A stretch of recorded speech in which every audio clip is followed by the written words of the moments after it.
Mga idol, dahil dito tayo sa Balawan inabot ng hapon, ay dito na lang muna tayo magpalipas pansamantala ng magdamag. Ang problema lang kung may makuha kaya tayong hotel dito. Dahil ayon sa aking napag-alaman, ay kakaunti lamang ang nagsipagbukas muli umpisa ng pandemic. Kaya subukan natin na mag-ikot kung makakuha tayo. Kung hindi naman tayo papalarin, ay baka sa susunod na bayan na tayo makakuha ng hotel. Sa Bangar ang susunod o kaya sa susunod pang bayan nito. Kagaya sa mga nakagawian, ay kakain muna bago maghanap ng hotel. Kaya dito tayo napunta. At ang ating order ay pigar-pigar daw ang tawag nila dito.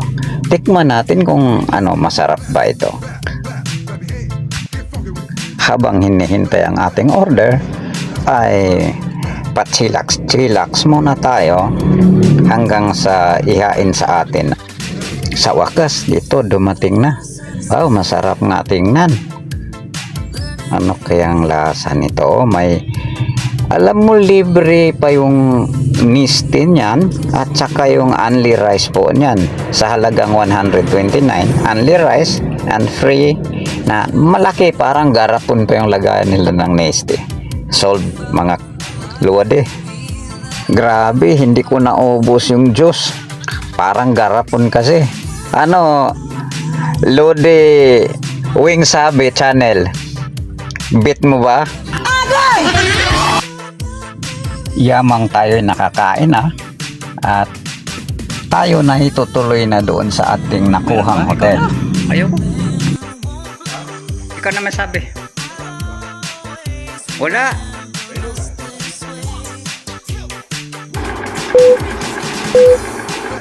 Good morning Balawan. Andito pa rin tayo ngayon sa 4th Avenue Beach Resort. Kasalukuyang mag-check out na. Kaya ang ibahagi ko sa inyo ngayon ay ang mga amenities at kung anong mayroon dito sa resorts na to. Umpisa ng pagdating namin kagabi hanggang nakapag-check-in lang. Hindi lang ako nakapag-video kagabi dahil gabi na po kami nakarating. Kumain muna bago tumuloy dito. Shoutout nga pala kay Ango Damor Di Makota, kay Wing Sabi Channel, kay Diding Vlog, kay Kabansa Channel, kay Sky Yaliloya Channel, kay Mama Erm Channel at kay Nika Datahan Whitey Channel. Kami ni entrance nila sa may barangay Paratong 4, Bangar, La Union. Ito yung mga cottages. Ito yung pasilya papunta dun sa may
Bisayang Dako TV.